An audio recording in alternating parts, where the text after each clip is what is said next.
Hello friends, आप सभी भावी शिक्षक भाई बहन को शिक्षा जगत में अग्रसर Surya bright study YouTube channel पर स्वागत है। फ्रेंड्स, आज इस वीडियो में हम सीडीपी के पेडागोजी क्वेश्चन का प्रैक्टिस करेंगे, जो कि आपके आगामी सीटेट परीक्षा 2021 के लिए बहुत ही महत्वपूर्ण क्वेश्चन कलेक्शन है। गाइज, आप सभी से छोटी सी रिक्वेस्ट है कि वीडियो को लाइक करें और अपने दोस्तों में वीडियो को ज़्यादा से ज़्यादा शेयर करें और अपना फीडबैक कमेंट बॉक्स में अवश्य दें। और जो भी नए साथी जुड़ रहे हैं, प्लीज़ चैनल को सब्सक्राइब करके ऑल नोटिफिकेशन को ऑन कर दें, क्योंकि इस चैनल के माध्यम से हम रेगुलर शिक्षक भर्ती परीक्षा की तैयारी करा रहे हैं। तो गाइज, आज का सेशन स्टार्ट करते हैं।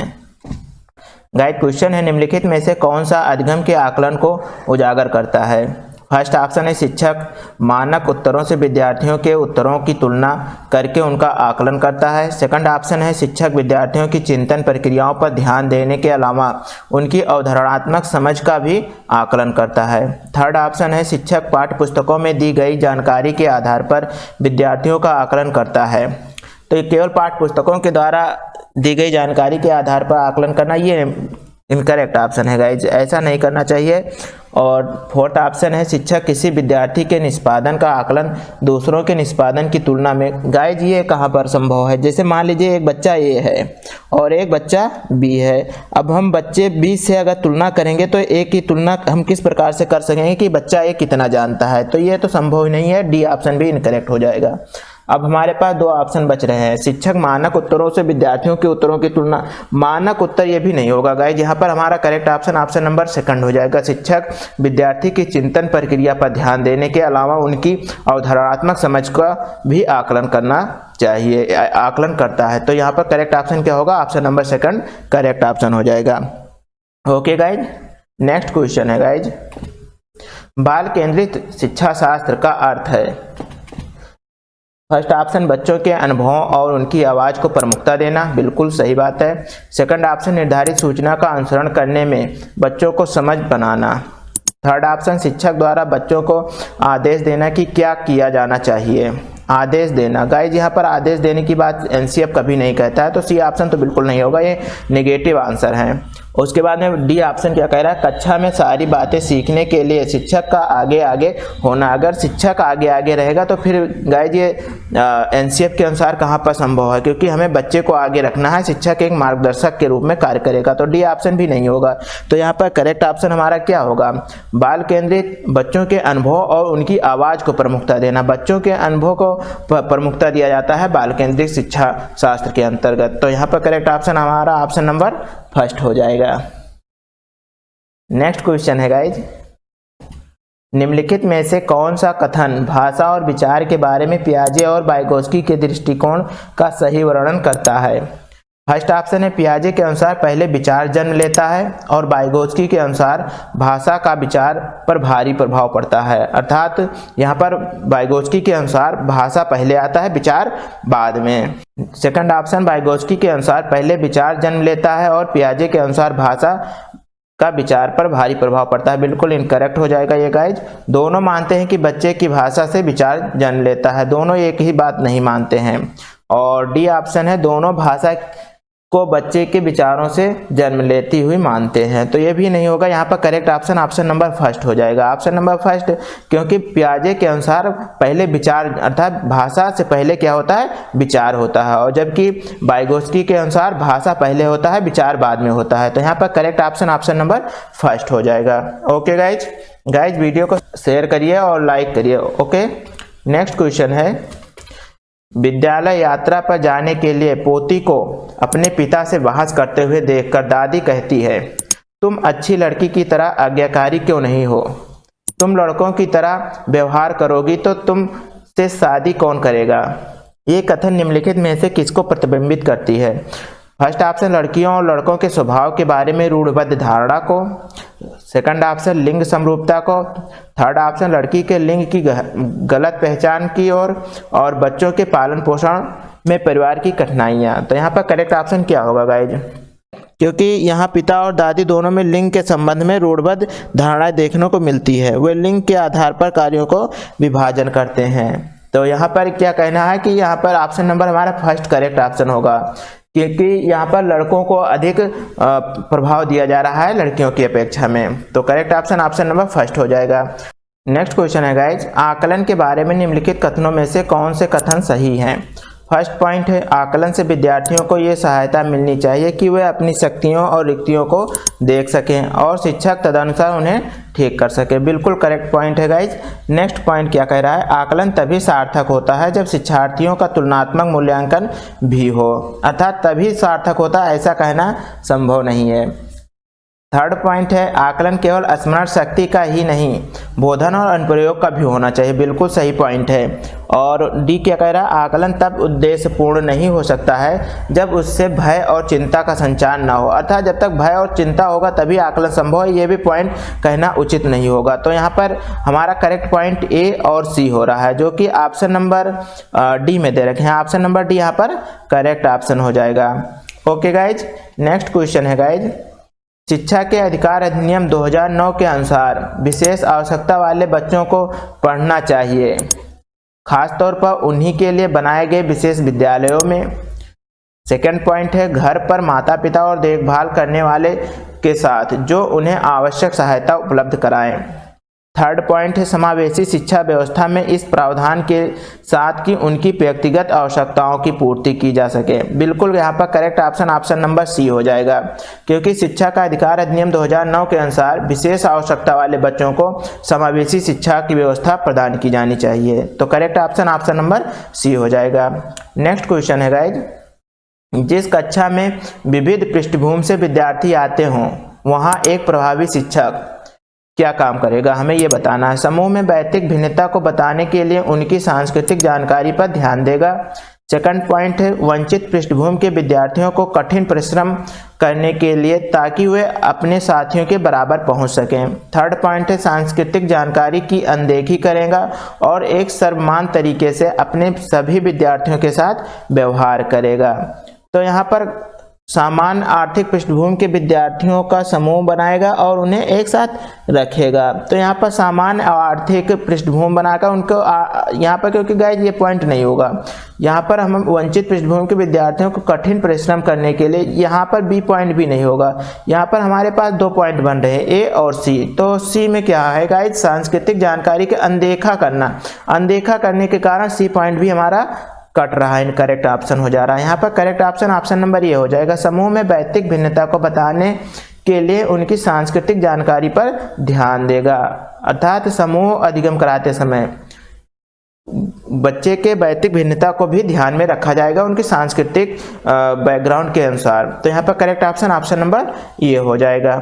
ओके गाइज, निम्नलिखित विकास के सिद्धांतों का उनके सही वर्णन से मिलान कीजिए। सिद्धांत यहाँ पर दे रखे हैं और इस साइड में वर्णन है, इसका मिलान करना है। तो गाइज यहाँ पर फर्स्ट पॉइंट क्या, समीप दूराभिमुख दिशा, समीप दूराभिमुख दिशा, इसका क्या हो जाएगा। सेकंड है सिर पदाभिमुख दिशा, अंत वैयक्तिक भिन्नताएं, और डी है अंतरावैयक्तिक भिन्नताएं। और इधर वर्णन में है, फर्स्ट पॉइंट है विभिन्न बच्चे भिन्न भिन्न दर से बढ़ते हैं। सेकंड है सिर से पैर का क्रम। थर्ड है किसी अकेले बच्चे में विकास की दर विकास के एक क्षेत्र की अपेक्षा दूसरे में भिन्न हो सकती है। फोर्थ है शरीर के केंद्र से बाहर की ओर। फिफ्थ है सरल व जटिल की ओर। तो यहाँ पर करेक्ट ऑप्शन हमारा क्या होगा गाइज, यहाँ पर करेक्ट ऑप्शन हमारा हो जाएगा गाइज, क्योंकि यहाँ पर ऑप्शन तो हमने दिया नहीं है, क्योंकि ऑप्शन बड़े हो जाते हैं, हमें क्वेश्चन को समझना है और अपने आंसर को जब एग्जाम में आएगा तो देख लेंगे। तो यहाँ पर समीप दूराभिमुख दिशा, समीप से दूर की दिशा में क्या होता है, इसका होता है गाइस सरल से जटिल की ओर। क्या होता है, सरल से जटिल की ओर। और सेकंड है सिर पदाभिमुख, अर्थात सिर से पैर की ओर, ये तो आमने सामने मिल जाएगा। उसके बाद में अंतर्वैयक्तिक भिन्नताएं, अंतर्वैयक्तिक भिन्नताएं, इसका ये भी थर्ड पॉइंट से मिल जाएगा। किसी अकेले बच्चे में विकास की दर जो कि विकास एक क्षेत्र की अपेक्षा दूसरी में भिन्न होती है, ये अंतर्वैयक्तिक भिन्नताएं के अंतर्गत आएगा। और यहाँ पर अंतरावैयक्तिक भिन्नताएं, और यहाँ पर गाइज अंतरावैयक्तिक भिन्नताएं जो कि आ जाएगा हमारे ऑप्शन नंबर 4 से, शरीर के केंद्रों से बाहर की ओर, अर्थात जिस प्रकार से एक खिलाड़ी होते हैं ना, उस प्रकार से यहाँ पर अंतरावैयक्तिक भिन्नताएं होती हैं। ओके गाइज, तो यहाँ पर करेक्ट ऑप्शन हम समझ सकते हैं कौन कौन सा हो जाएगा। नेक्स्ट क्वेश्चन देखते हैं, संज्ञान और संवेग के बारे में निम्नलिखित कथनों में से कौन सा कथन सही है। संज्ञान और संवेग एक दूसरे से स्वतंत्र प्रक्रियाएं हैं। बी, संज्ञान और संवेग परस्पर जुड़े हैं और एक दूसरे को प्रभावित करते हैं। बिल्कुल, संज्ञान संवेग को प्रभावित करता है किंतु संवेग संज्ञान को प्रभावित नहीं करता, ऐसा नहीं है गाइज। और संवेग संज्ञान को प्रभावित करते हैं किंतु संज्ञान संवेग को प्रभावित नहीं करता, एक दूसरे को दोनों प्रभावित करते हैं। तो यहाँ पर हमारा करेक्ट ऑप्शन क्या होगा गाइज? यहाँ पर करेक्ट ऑप्शन, क्योंकि संज्ञान और संवेग परस्पर एक दूसरे से जुड़े हुए हैं और एक दूसरे को प्रभावित करते हैं। संवेग संज्ञान को कार्यात्मक रूप प्रदान करता है, अर्थात संवेग ही ज्ञान को एक कार्यात्मक रूप प्रदान करता है। जब व्यक्ति के अंदर कुछ संवेग आएगा तो उस कार्य को कार्य के रूप में प्रदान करेगा, अर्थात कुछ ना कुछ कार्य करके दिखाएगा। तो यहाँ पर करेक्ट ऑप्शन नंबर बी हो जाएगा।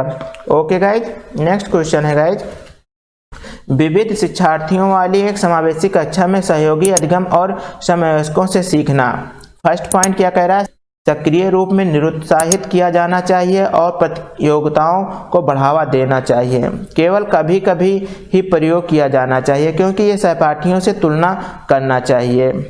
और सी, सक्रिय रूप से प्रोत्साहित किया जाना चाहिए जिससे समवयस्कों की स्वीकार्यता बढ़े। बिल्कुल करेक्ट पॉइंट हो जाएगा गाइज। कार्यान्वित नहीं किया जाना चाहिए और विद्यार्थियों को क्षमताओं के अनुसार अलग अलग किया जाना चाहिए। तो यहाँ पर करेक्ट ऑप्शन क्या? ऑप्शन नंबर थर्ड होगा गाइज, क्योंकि विविध शिक्षार्थियों वाली एक समावेशी कक्षा है जिसमें बहुत सारे विद्यार्थी हैं, उसमें सहयोगी अधिगम को बढ़ावा दिया जाना है। तो सहयोगी अधिगम को बढ़ावा सक्रिय रूप से प्रोत्साहित किया जाना चाहिए जिसमें समवयस्कों की स्वीकार्यता बढ़े और बच्चे एक दूसरे से सीख सके। तो करेक्ट ऑप्शन नंबर सी हो जाएगा। नेक्स्ट क्वेश्चन है गाइज, एक शिक्षक अपनी कक्षा में विविधता को संबोधित कर सकती है। फर्स्ट पॉइंट है भिन्नताओं को स्वीकार करके और उसे महत्व देकर। सेकंड पॉइंट है बच्चों की सामाजिक सांस्कृतिक पृष्ठभूमि का शिक्षा शास्त्रीय संसाधन के रूप में प्रयोग करके। थर्ड पॉइंट है विभिन्न अधिगम शैलियों को समायोजित करके। और फोर्थ पॉइंट है मानक निर्देश देकर और निष्पादन हेतु सर्वमान्य मानदंड करके। तो यहाँ पर करेक्ट ऑप्शन हमारा क्या हो जाएगा गाइज? क्योंकि एक शिक्षक अपनी कक्षा में विविधता को संबोधित कर सकता है, अर्थात यहाँ पर विविधता को संबोधित करने के लिए एक शिक्षिका को क्या करना चाहिए? कक्षा में विविधता को स्वीकार कर शिक्षिका को सामाजिक शिक्षण पर बल देना चाहिए। जैसे कि ऐसे में अधिगम की अनेक शैलियों को अपनाकर विविधता के प्रभावी शिक्षण किया जा सकता है। एक सामान्य मानदंड निर्धारित करना उचित नहीं होगा। तो यहाँ पर करेक्ट ऑप्शन क्या होगा? ऑप्शन नंबर फर्स्ट हो जाएगा। उनकी विविधताओं को स्वीकार करके उसे महत्व दिया जाना चाहिए। ओके गाइज, नेक्स्ट क्वेश्चन है, कोई शिक्षिका अपनी कक्षा में फर्नीचर की तीखी भार वाले किनारों, यहाँ पर किनारों होगा गाइज, को रुई से ढका रखने को कहती है और छुआ तथा अनुभव करो वाले सूचना पट्टों का उपयोग करने को कहती हैं। वो किस वर्ग के विशेष शिक्षार्थियों की आवश्यकता पूर्ति करने का प्रयास कर रही हैं? यहाँ पर श्रवण विकलांग विद्यार्थी का या दृष्टि विकलांग विद्यार्थी का या सीख न सकने वाले विद्यार्थी का या सामाजिक रूप से वंचित विद्यार्थी का। तो यहाँ पर करेक्ट ऑप्शन क्या होगा? क्योंकि गाइज यहाँ पर फर्नीचर कुर्सी मेज जो है उसकी तीखी कोर वाली जो उसमें कोने होते हैं उस पर रुई लगाकर अब महसूस करने की बात किया जा रहा है। तो महसूस कब बच्चे टच करके कब महसूस करते हैं? जब उनको दृष्टि बाधित विद्यार्थी होते हैं, अर्थात दिव्यांग विद्यार्थियों को दृष्टि विकलांग विद्यार्थियों को इस तरह से शिक्षा प्रदान किया जाता है। तो यहाँ पर करेक्ट ऑप्शन क्या हो जाएगा? Option number B correct option हो जाएगा। ओके गाइज, नेक्स्ट क्वेश्चन है, प्रतिभाशाली बच्चों के लिए सबसे अच्छे शिक्षक कार्यक्रम होते हैं जो प्रत्यास्मरण के द्वारा ज्ञान की प्रवीणता पर बल देते हैं। सेकंड पॉइंट, उन्हें अधिगम के न्यूनतम मानकों तक काम करने को प्रेरित करने के लिए उपहारों और पुरस्कारों का उपयोग करते हैं। सी पॉइंट है, उनके चिंतन को प्रेरित कर उन्हें विविध विचारों में व्यस्त रहने के अवसर देते हैं। और डी है, उनके आक्रामक व्यवहार को नियंत्रित करते हैं। आक्रामक व्यवहार को नियंत्रित करना ऐसा नहीं है क्योंकि यहाँ पर प्रतिभाशाली बच्चों के बारे में बात किया जा रहा है। तो प्रतिभाशाली बच्चों के लिए सबसे अच्छे शिक्षण कार्यक्रम क्या होगा गाइज? प्रतिभाशाली बच्चों को ऐसे चिंतन प्रक्रिया प्रदान करना चाहिए जिससे कि वह अपने चिंतन में व्यस्त रहें, अर्थात यहाँ पर करेक्ट ऑप्शन क्या होगा? ऑप्शन नंबर सी हो जाएगा। उनके चिंतन को प्रेरित कर उन्हें विविध विचारों में व्यस्त रहने के अवसर देते हैं। करेक्ट ऑप्शन नंबर सी हो जाएगा। ओके गाइज, नेक्स्ट क्वेश्चन है, विद्यालयों में विद्यार्थियों की असफलता के बारे में निम्नलिखित में से कौन से कथन सही हैं? फर्स्ट पॉइंट है, विशेष जनजातियों और समुदायों से संबंधित विद्यार्थी असफल होते हैं क्योंकि उसमें योग्यता नहीं होती। ऐसा कुछ नहीं है गाइस, ये बिल्कुल इनकरेक्ट पॉइंट है। सेकंड पॉइंट क्या कह रहा है, विद्यार्थी विद्यालयों में असफल होते हैं क्योंकि उन्हें अधिगम के लिए उपयुक्त पुरस्कार नहीं दिए जाते। बिल्कुल एक ये भी पॉइंट बन सकता है। चलिए देखते हैं थर्ड पॉइंट, विद्यार्थी असफल होते हैं क्योंकि शिक्षण उस तरीके से नहीं किया जाता है जो उनके लिए सार्थक हो। बिल्कुल पॉइंट सी तो बिल्कुल कंफर्म है, सही है। और इसके बाद में विद्यार्थी असफल होते हैं क्योंकि विद्यालय व्यवस्था प्रत्येक शिक्षार्थी की आवश्यकताओं और अभिरुचि पर ध्यान नहीं रखती। तो ऐसा नहीं है गाइस, सभी विद्यार्थियों की आवश्यकता और अभिरुचि को ध्यान में रखना एक थोड़ा कठिन कार्य हो जाता है। तो यहाँ पर हमारा करेक्ट ऑप्शन क्या हो जाएगा गाइस? यहाँ पर करेक्ट ऑप्शन हमारा हो जाएगा पॉइंट बी भी करेक्ट होगा और सी भी करेक्ट हो जाएगा, क्योंकि विद्यार्थी विद्यालय में असफल होते हैं क्योंकि उन्हें अधिगम के लिए उपयुक्त पुरस्कार, अर्थात अगर विद्यार्थियों को एक कंपटीशन के तौर पर एग्जाम कराया जाए और उसमें ये हो कि हम बच्चों को कुछ गिफ्ट कर रहे हैं, तो उससे विद्यार्थी अपने अधिगम को और भी अच्छे से प्राप्त करेंगे। तो यहाँ पर करेक्ट ऑप्शन बी और सी, जो कि ऑप्शन नंबर सी में दे रखे हैं, ऑप्शन नंबर सी यहाँ पर करेक्ट ऑप्शन हो जाएगा। ओके गाइज, नेक्स्ट क्वेश्चन है गाइज, दो विद्यार्थी एक ही अवतरण को पढ़ते हैं फिर भी इसके बिल्कुल भिन्न अर्थ लगाते हैं, उनके बारे में निम्नलिखित में से क्या सत्य है? फर्स्ट पॉइंट है, संभव है क्योंकि शिक्षक ने अवतरण को समझाया नहीं, अर्थात भिन्न अर्थ लगाने का कारण क्या है कि संभव है क्योंकि वो शिक्षक ने अवतरण को समझाया नहीं। सेकंड पॉइंट है, संभव नहीं है और क्योंकि अवतरण को उसे दोबारा पढ़ाना चाहिए, दोबारा से पढ़ना चाहिए। थर्ड पॉइंट है, संभव है क्योंकि व्यक्ति के अधिगम को विविध कारण विभिन्न विधियों से प्रभावित करते हैं। और डी पॉइंट है, संभव नहीं है क्योंकि अधिगम का आशय अर्थ लगाना नहीं है, अधिगम का आशय अर्थ लगाना नहीं है, ये कह रहे हैं। तो यहाँ पर करेक्ट ऑप्शन क्या होगा गाइज? क्योंकि यहाँ पर गाइज दो विद्यार्थी हैं और किसी अवतरण को पढ़ते हैं और उसका अर्थ भिन्न भिन्न लगा रहे हैं, उनका अर्थ अलग अलग आ रहा है। तो यहाँ पर करेक्ट ऑप्शन हमारा ऑप्शन नंबर सी हो जाएगा, संभव है क्योंकि व्यक्ति के अधिगम को विविध कारण विभिन्न विधियों से प्रभावित होता है, अर्थात व्यक्ति का अधिगम विभिन्न कारणों से और विभिन्न अधिगम विधियों से प्रभावित होता है। किसी बच्चे को किसी अधिगम विधि का पसंद आता है और किसी को दूसरा अधिगम विधि समझ में अधिक अच्छे से आता है। तो यहाँ पर करेक्ट ऑप्शन क्या होगा? ऑप्शन नंबर सी हो जाएगा। ओके गाइज, वीडियो सेशन कैसा लगा है प्लीज़ कमेंट करके अपना फीडबैक दीजिए और वीडियो को लाइक करें और अपने दोस्तों में ज़्यादा से ज़्यादा शेयर करें। Okay, thank you very much.